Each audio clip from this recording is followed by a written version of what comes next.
Hello everyone, welcome to my YouTube channel that is RD Nursing Career.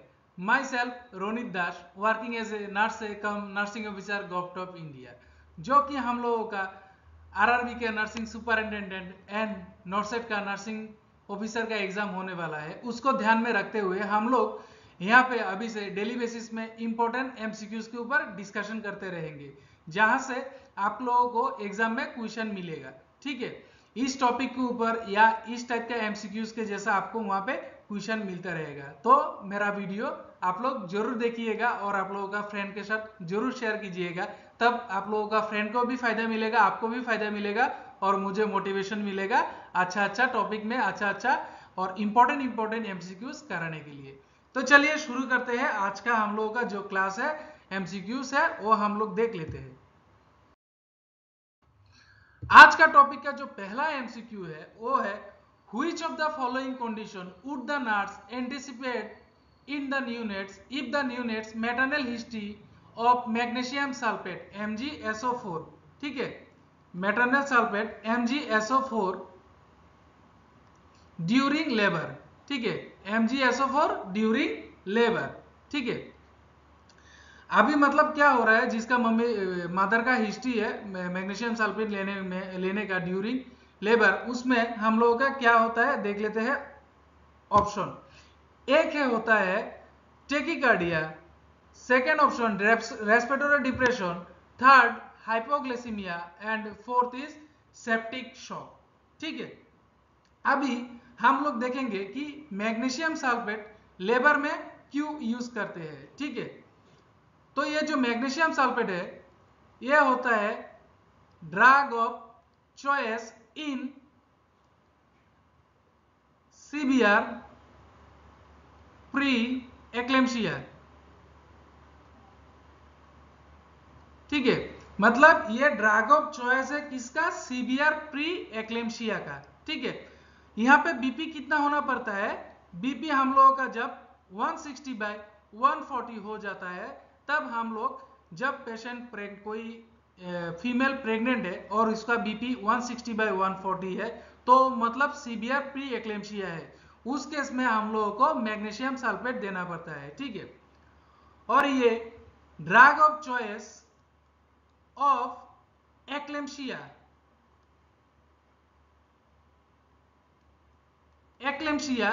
Plus seizures. मतलब अगर कोई pregnant women को scissor आया है और उसको एक्लेम्शिया है, मतलब ब्लड प्रेशर उसका इंक्रीज है, तब भी हम लोग ये मैग्नीशियम सल्फेट देते हैं।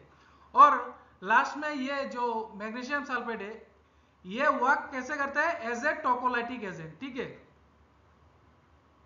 एज ए टोकोलाइटिक एजेंट ये ड्रग मैग्नीशियम सल्फेट काम करता है। ठीक है, तो हम लोगों ने देख लिया कि मैग्नीशियम सल्फेट जो होता है वो मतलब ड्यूरिंग लेबर में उसका काम क्या है, कहाँ पे यूज करते हैं। ठीक है, अभी हम लोग देखेंगे ये मैग्नीशियम सल्फेट क्या कॉज करता है, और वो देखने के बाद हम लोग इस क्वेश्चन का आंसर करेंगे। ठीक है, ये जो मैग्नीशियम सल्फेट है ड्यूरिंग लेबर में देता है, ये कॉज क्या करते हैं, ठीक है, ये फर्स्ट हम लोग का कॉज करते हैं रेस्पिरेटरी डिप्रेशन कॉज करता है। ठीक है, रेस्पिरेटरी डिप्रेशन, ये रेस्पिरेटरी डिप्रेशन क्रॉस करता है। देन ये क्या करता है, डिक्रीज यूरिन आउटपुट। ठीक है, और क्या करता है, डिक्रीज डीप टेंडन रिफ्लेक्स।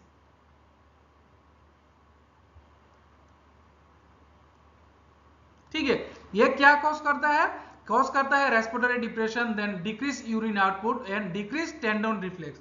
ठीक है, अभी ये जो मैग्नीशियम सल्फेट है इसका एंटीडोट क्या है, antidote of magnesium sulphate that is our calcium gluconate.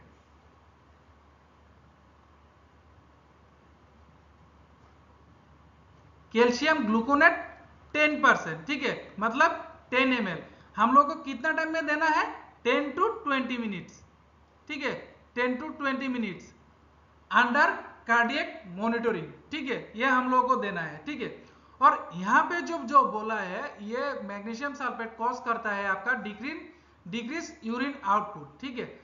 यहाँ पे अगर urine output less than 30 ml है तब हम लोगों को ये देना नहीं पड़ता है, मतलब मैग्नीशियम सल्फेट नहीं देना है उस पेशेंट को इन कोर्स में, ठीक है। यहाँ पे जो आपका हम लोगों का magnesium sulphate as a tocolytic agent भी काम करता है, ठीक है। मैंने ऑलरेडी बोला है indication as a tocolytic agent काम करता है। तो टोकोलाइटिक एजेंट काम करने से ये क्या करता है, ठीक है, टोकोलाइटिक एजेंट, हाँ, ये टोकोलाइटिक एजेंट काम क्या करता है, मैग्नीशियम सल्फेट जो वर्क करता है एज ए टोकोलाइटिक एजेंट, ये काम करता है सप्रेस द यूटेराइन कॉन्ट्रैक्शन। ये क्या करता है, सप्रेस द यूटेराइन कॉन्ट्रैक्शन, ठीक है। और ये क्या करता है, postpone labour,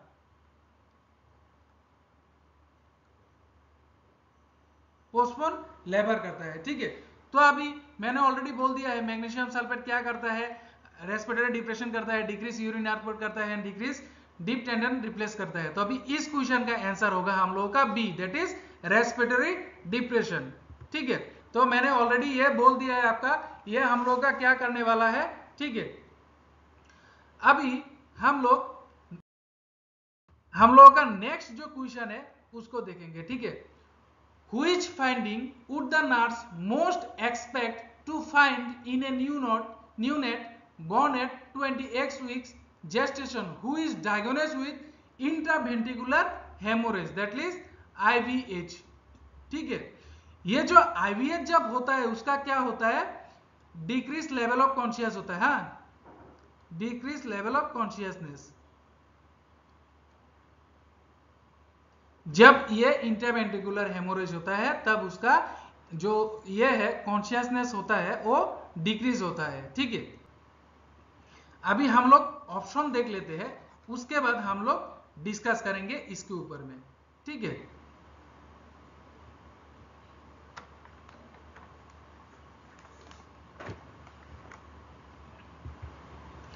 increase muscle tone, then hyperbilirubinaemia, then bulging fontanelles, उसके बाद है हम लोगों का हाइपर एक्टिविटी, ठीक है। तो अभी इसमें इस क्वेश्चन का जो आंसर होगा वो होगा हम लोगों का बाल्जिंग फोंटानेल्स, ठीक है। इस क्वेश्चन का आंसर होगा बाल्जिंग फोंटानेल्स।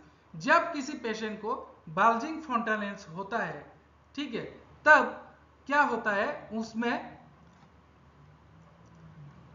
इंक्रीज ब्रेन प्रेशर रहता है, ठीक है, इंक्रीज ब्रेन प्रेशर रहता है, देन इंक्रीज आईसीपी रहता है, ठीक है। इंक्रीज मतलब इंट्राक्रेनियल प्रेशर जो होता है वो उस पेशेंट में ज्यादा रहता है, इंक्रीज आईसीपी रहता है, ठीक है। और जो है हम लोगों का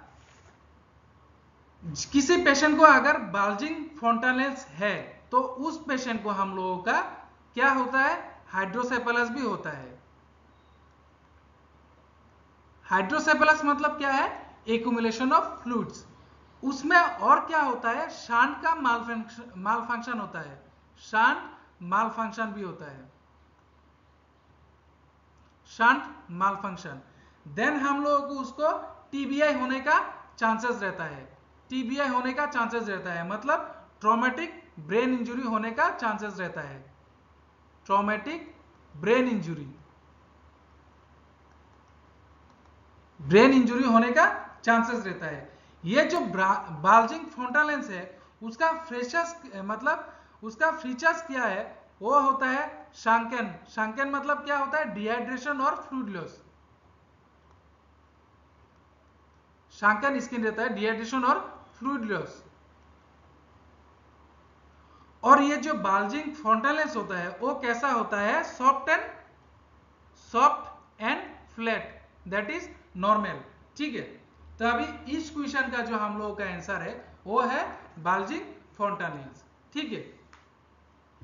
हम लोग का नेक्स्ट जो क्वेश्चन है वो है nursing officer is caring for a newborn infant with spina bifida, ठीक है, मतलब meningomyelocele who is scheduled for a surgical closure of the sac in the preoperative procedure, the priority nursing action would be monitor the, अभी इसका option अभी हम लोग बाद में देखेंगे, पहले हम लोग स्पिना बिफिडा जो है उसके बारे में थोड़ा डिस्कस कर लेते हैं। स्पिना बिफिडा, ठीक है, ये स्पिना बिफिडा को हम लोग also known as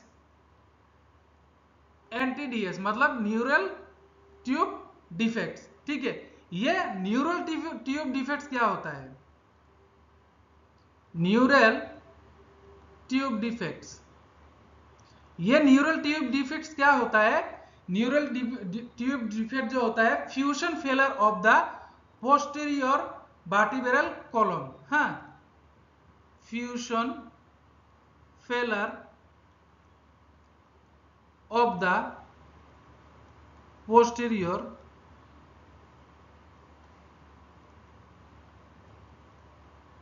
vertebral column, ठीक है।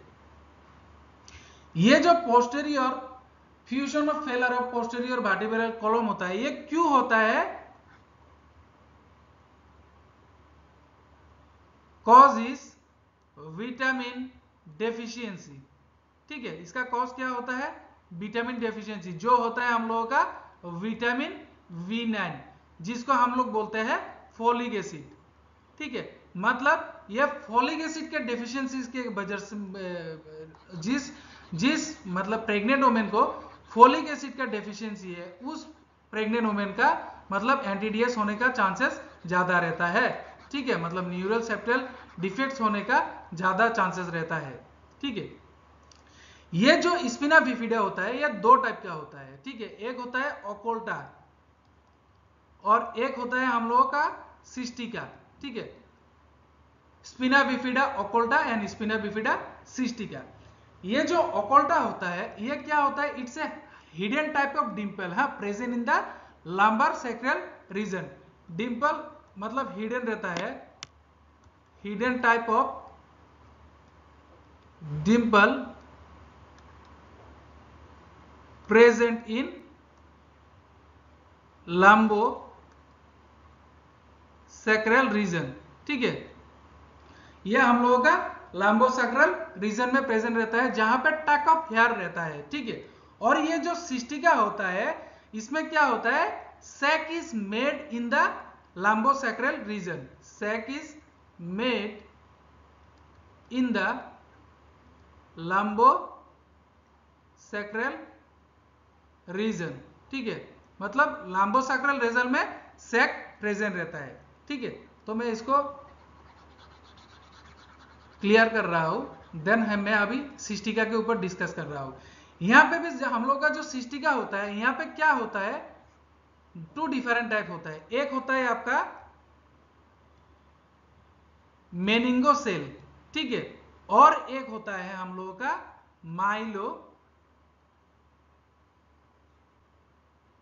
माइनोमेलिंगोसेल, ठीक है। अभी ये जो मेनिंगोसेल है इसमें हम लोगों का क्या होता है? CSF प्लस मेनिंजस, मतलब मेनिंगोसेल में CSF प्लस मेनिंजस को हम लोग इसमें इफेक्ट होता है, और माइलोमेलिंगोसेल में होता है क्या? CSF plus meninges plus spinal cord plus spinal nerve, ये सब इफेक्ट होता है और उसमें सैक प्रेजेंट रहता है, ठीक है। तो मैंने ऑलरेडी ये स्पिना बिफिडा क्या है डिस्कस किया है।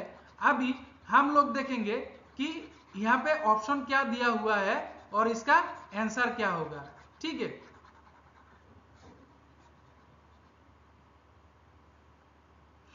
ऑप्शन है blood pressure, then moisture of normal saline dressing covering the sac, then specific gravity of the urine, then fourth है हम लोगों का एंटेरियर फॉन्टानेल फॉर डिप्रेशन, ठीक है।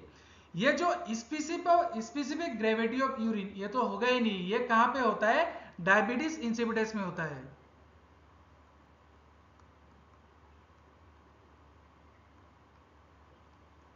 डायबिटीज इंसिपिडस में ये होता है, ठीक है। एंटीरियर फोंटानेल फॉर डिप्रेशन, ये भी नहीं होगा। ब्लड प्रेशर भी नहीं होगा, आंसर होगा ये B, that is moisture of NS dressing covering the sac. अभी ये करने से हम लोगों का क्या होता है, to prevent the infection and dehydration, ठीक है, to prevent infection and dehydration, ठीक है। और हम लोगों को इसको अगर इंजुरी ना हो या इसमें कुछ इंफेक्शन या इंजुरी होने का चांस ना हो, तब हम लोगों को क्या करना है, provide prone position, prone position, ठीक है, provide prone position to prevent rupture और इंजुरी, प्रिवेंट रप्चर और इंजुरी, ठीक है।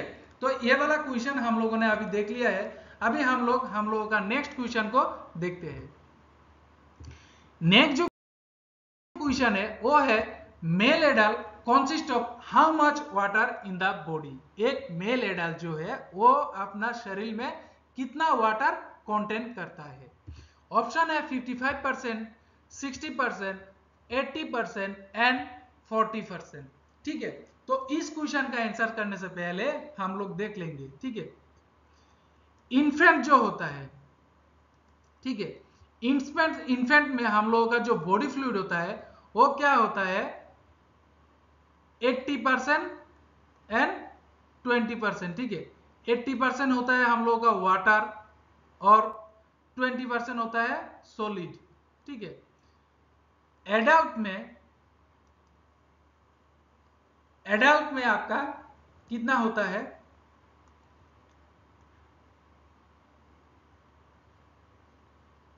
एडल्ट में हम लोगों का है 60%, ठीक है, एडल्ट में 60%। और जो हम लोगों का होता है फीमेल, ठीक है, फीमेल में हम लोगों का है,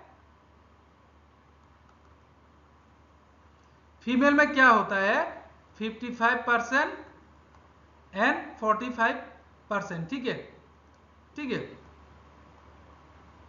45% जो होता है वो होता है सॉलिड और 50% जो होता है वो फ्लूइड। ये not only female and elderly भी बोल सकते हैं, एल्डरली। तो फीमेल एंड एल्डरली में क्या होता है, फ्लूइड होता है 55% और सॉलिड होता है 45%। इन्फेंट्स में क्या होता है, वाटर होता है 80%, सॉलिड होता है 20%। और एडल्ट में क्या होता है, एडल्ट में फ्लूइड होता है 60%, मतलब मेल एडल्ट में होता है 60% एंड फीमेल एडल्ट में होता है 55%, ठीक है।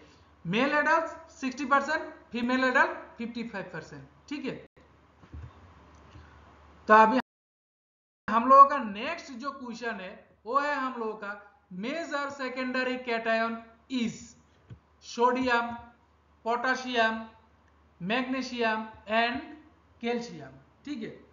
इस क्वेश्चन का आंसर करने से पहले आपको इलेक्ट्रोलाइट को थोड़ा समझना पड़ेगा, ठीक है। इलेक्ट्रोलाइट जो होता है इसमें एक होता है कैटायन, एक होता है एनायन, एनायन एंड कैटायन, ठीक है। अभी ये जो एनायन होता है responsible to carry negative charges, ठीक है, responsible to carry negative charges. और ये को क्या होता है, responsible to carry positive charges, ठीक है। ये जो कैटायन होता है हम लोगों का, कैटायन में क्या आता है हम लोगों का, पोटाशियम, सोडियम, मैग्नीशियम और कैल्शियम। और ये जो हम लोगों का एनायन है इसमें हम लोगों का आ रहा है क्लोराइड, फॉस्फेट, ठीक है, क्लोराइड, फॉस्फेट, SiO3, ठीक है, ये तीनों आ रहा है। तो अभी हम लोगों ने देख लिया है कि पोटाशियम कैटायन और एनायन, ठीक है, उसमें क्या आ रहा है हम लोगों ने वो देख लिया है। अभी हम लोग देखेंगे कि ये जो हम लोगों का प्राइमरी एंड सेकेंडरी कैटायन है वो क्या है, हम लोग अभी देखेंगे। सोच लीजिएगा, ये primary measures and secondary measures, ठीक है। तो ये है हम लोगों का सेल, ये है हम लोगों का सेल, ठीक है।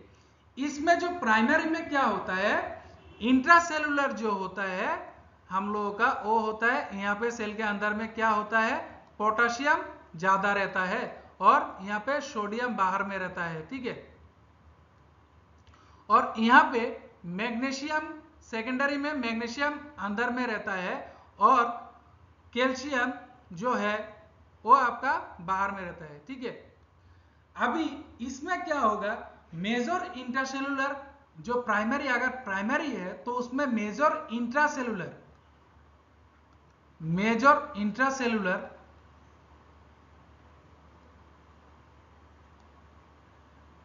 इंट्रासेलुलर कैटायन होगा आपका पोटेशियम और मेजर एक्स्ट्रासेलुलर कैल्शियम होगा यहाँ पे सोडियम। सेम एज सेकेंडरी में क्या आ रहा है, सेकेंडरी में आपका मेजर सेकेंडरी इंट्रासेलुलर कैटायन जो होगा वो होगा आपका मैग्नीशियम और एक्स्ट्रासेलुलर जो होगा वो है आपका कैल्शियम, ठीक है। तो इस क्वेश्चन का आंसर होगा magnesium, that is C major secondary intracellular cation is the magnesium and major secondary extracellular cation is calcium, ठीक है।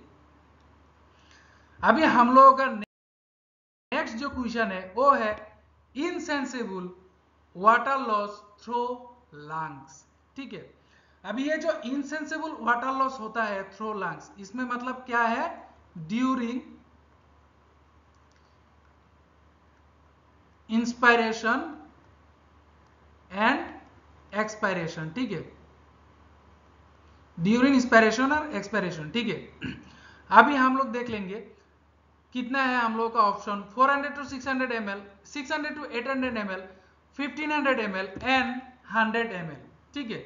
मतलब हम लोगों का जब हम लोग सांस लेते हैं और छोड़ते हैं तब हम लोगों का लंग्स मतलब इनसेंसिबल वाटर लॉस कितना होता है, मतलब अभी इंस्पिरेशन एक्सपिरेशन में हम लोगों का एक्सपिरेशन में हम लोगों का वाटर लॉस कितना हो रहा है।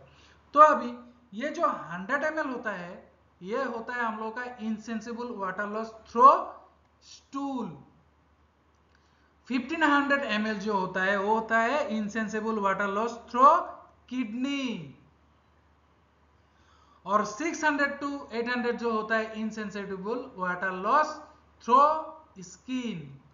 तो अभी insensible water loss through lungs is a, that is 400 to 600। ये है हम लोगों का आंसर। तो अभी आप लोग एक बात याद रखिएगा, अभी आप लोग अगर अच्छे से हार्डवर्क करेंगे, अच्छे से आप लोग अगर आपका नॉलेज क्लियर रखेंगे, तब क्या होगा, आप लोगों को एग्जाम में जिस टाइप का भी क्वेश्चन आए आप लोग इजीली सॉल्व कर सकेंगे। बाय हार्ट इतना मत कीजिए क्योंकि बाय हार्ट का एग्जाम में इतना क्वेश्चन नहीं आता है। हाँ, आप लोगों का नॉलेज क्लियर होना पड़ेगा, नॉलेज हम लोगों का जो बेसिक्स है वो आप लोगों को क्लियर रहना पड़ेगा, तभी आप लोग एग्जाम में जाके अच्छे से क्वेश्चन पढ़ के आंसर दे सकेंगे। एलिमिनेशन मेथड अप्लाई कीजिएगा, जब आप आंसर करेंगे तब आपका जो आंसर होगा वो मतलब मोर एक्यूरेट होने का चांसेस ज्यादा रहता है, जो कि आरडी नर्सिंग कैरियर में अभी से हम लोग डेली बेसिस में एमसीक्यू सॉल्व करेंगे। तो मेरा यूट्यूब चैनल को आप लोग सब्सक्राइब जरूर कर दीजिएगा और आप लोगों का फ्रेंड के साथ शेयर जरूर कर दीजिएगा। इससे क्या फायदा मिलेगा, आपको फ्रेंड को भी फायदा मिलेगा, आपको भी फायदा मिलेगा और मुझे भी फायदा मिलेगा। मुझे फायदा ये मिलेगा, मुझे मोटिवेशन मिलेगा to do more hard work. देखिए मैं अभी ये जो वीडियो बना रहा हूँ, मैं नाइट ड्यूटी करके आया हूँ, नाइट ड्यूटी करके आके मैंने फ्रेश होके अभी वीडियो बनाने के लिए बैठ गया है। तो जैसे मैं हार्डवर्क कर रहा हूँ आप लोग भी उतना अच्छे से हार्डवर्क कीजिएगा, तो आप लोगों का भी सपना जल्दी में हकीकत में बदलने वाला है, ठीक है। तो thanks for watching and please subscribe my YouTube channel and share it to your friends. जय हिंद, जय भारत, जय अखम।